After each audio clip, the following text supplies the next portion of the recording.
بسم اللہ الرحمن الرحیم۔ معمولات نبویہ صلی اللہ علیہ وسلم میں بدن علاج اور دوا کا استعمال بھی رہا ہے۔ اس کا ہرگز مطلب یہ نہیں ہے کہ یہ توکل کے منافی ہے، ٹھیک ہے، کیونکہ رسول اللہ صلی اللہ علیہ وسلم سے بڑھ کر متوکل اور کوئی ہو ہی نہیں سکتا۔ اسی لیے رسول اللہ صلی اللہ علیہ وسلم نے بدن کا علاج اور دوا کا استعمال اپنی زندگی میں رکھا ہے، کیونکہ وہ بھی انسان تھے، بشر تھے، دنیا ہی میں مبعوث ہوئے تھے،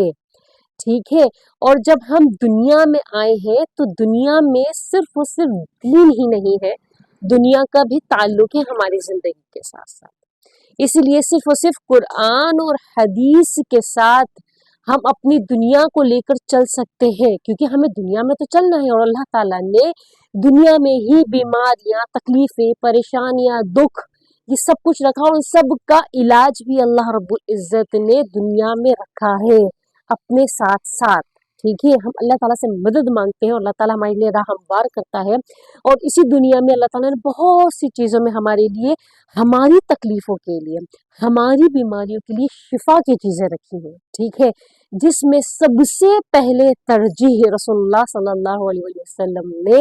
جو فرمائی ہے وہ حجامے کی ہے۔ حجامہ سنت ہے،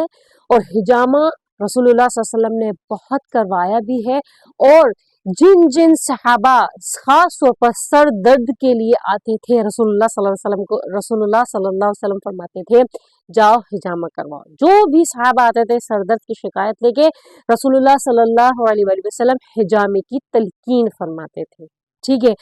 اب ہمارا یہاں پر موضوع اور مدعا یہ ہے کہ آیا حجامے کی اجرت لینا جائز ہے یا ناجائز ہے؟ کیونکہ میں پہلے حجامے پہ 2 ویڈیوز بنا چکی ہوں اور بھی بناؤں گی انشاءاللہ عز و جل، اور حجامہ پروموٹ کرنا چاہیے ہم لوگوں کو، کیونکہ اس میں شفا ہی شفا ہے۔ میں بذات خود بہت شوق سے حجامہ کرواتی ہوں، اور اپنے یقین کے ساتھ بھی کرواتی ہوں نا، اسی لیے مجھے بہت شفا ملتی ہے اور بہت زیادہ سکون ملتا ہے حجامہ کرانے سے، ٹھیک ہے۔ تو حجامہ میں میری 2 ویڈیوز پریویس ہیں، آپ چاہیں تو اسے ملاحظہ فرما سکتے ہیں، اور اپنے علم میں اضافہ فرما سکتے ہیں، اور اپنی بیماریوں سے چھٹکارا فرما سکتے ہیں، ٹھیک ہے۔ اب یہاں پہ مدعا میں نے آپ کو بتایا یہ ہے کہ آیا حجامے کی اجرت لینا جائز ہے یا ناجائز ہے، اور دوسرا یہ کہ حالت احرام میں حجامہ کروا سکتے ہیں یا نہیں کروا سکتے، ٹھیک ہے۔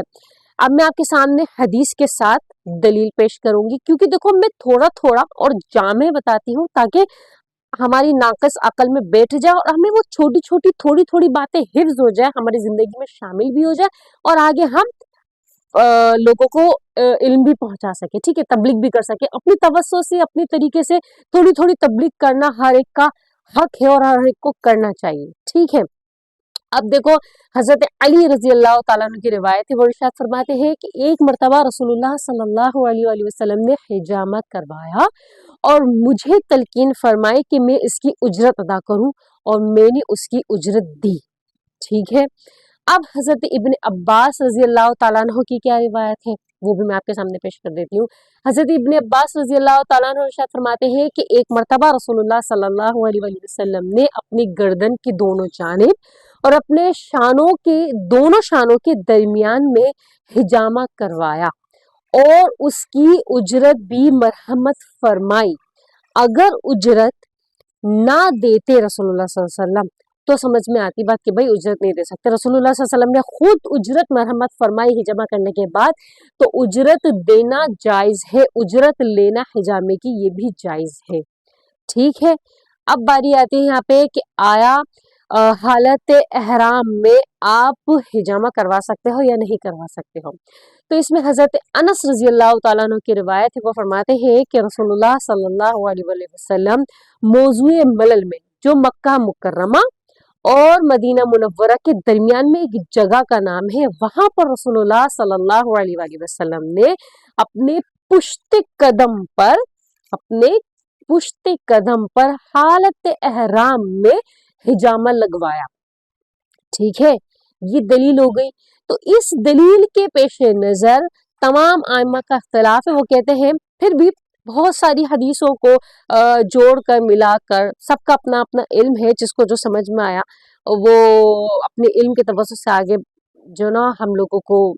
علم دیا، آگے پہنچایا، ہم ناقص العقل کو بتایا۔ تو اس